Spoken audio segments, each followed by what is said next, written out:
got a seat. The Trinity. Right. Okay. So the best way I can describe the Trinity. So imagine you've got a massive, giant beef burger. Yeah. Imagine A that. burger? Take the top off that beef burger. Yeah. Right. And then put three smaller beef burgers inside that one and put the lid back on. It's 3 in one. It's three divine figures that make up one. So you've got God the Father, you've got the Son, which is God. It's part of Him that He sent down to earth, and then you've got the Holy Spirit, which is another part of God. So it's still God, just a part of Him, another divine essence. Right. Is that it? That's the most simplistic way to do it, to be honest. There's not an easier way of doing it. You know that's modalism. That's heretical. Yes. Having parts of God is not what current day Trinity is. That falls into modalism. That's not what Christians accept. So imagine you've got like a beef burger, yeah? You take the top bun off, put 3 mini beef burgers in, and close it. It's 3 in one. That's the best way of describing the Trinity. So it's 3 divine figures and divine entities as one. So you have. Hey, listen, do you know the difference between Nicene Trinity and modalism? What do you mean? I'm not a scholar, by the way, so some of these big words I do not understand. That's all right. That's okay. But I'm asking you about your faith, the basic theological question. Modalism is when you, like you define, there are parts of God. There are 3 patties, 3 parts of God. So yeah, that is not accepted by church and Christians. So wait, I may have worded it wrong. I wouldn't say parts. It is God. It's like essence of God. So it's not like a part. It's it is still God. God is obviously he's like he's an outward being. We cannot concept what he is. He's all powerful.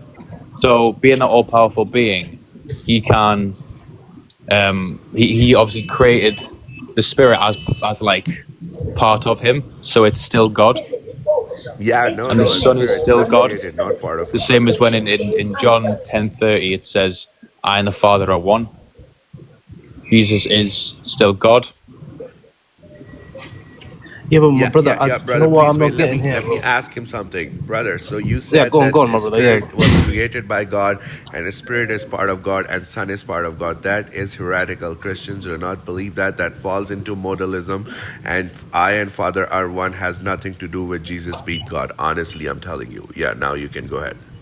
And also, I want to say you're rejecting a lot of explicit statements from Jesus where he claims to only be a prophet of God by saying that God is the only true God. What do you mean? God is the only good. You have to follow and keep the commandments of Moses. God doesn't say follow the commandments of Moses. God's gonna say follow the commandments of mine. So you have to keep all of those things into account. And also you being Orthodox, I want to say the reason you're not able to explain it is because Jesus is not God.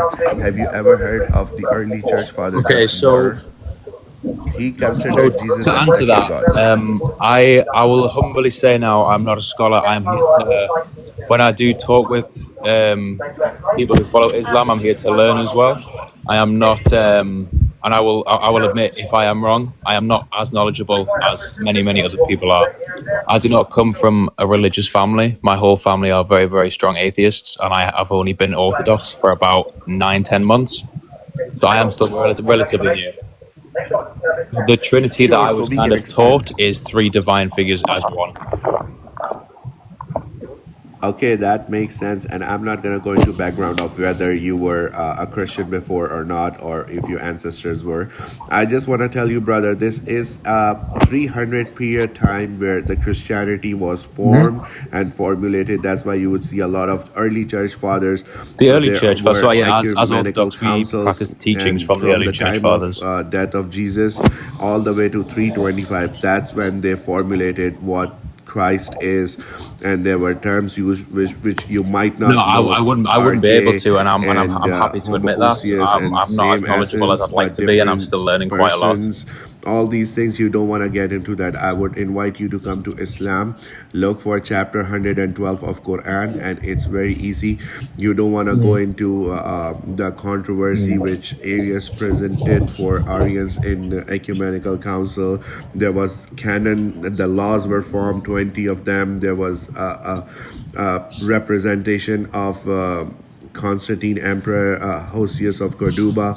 There are a lot of things which you don't want to get into, because the more you get into it, the more it's going to get confusing for you. And there are a lot of things which early church, early fishermen, disciples of Jesus would not have gotten. It's a very highly philosophical religion, and it's basically inspired by Greco-Roman gods. That's why they have sons of God, and all those things mixed into modern day Christianity. And a lot of things, this religion is not, you don't practice anything. It's just drinking and accepting that someone died for your sins, so you're gonna be sin free and you can do whatever you want.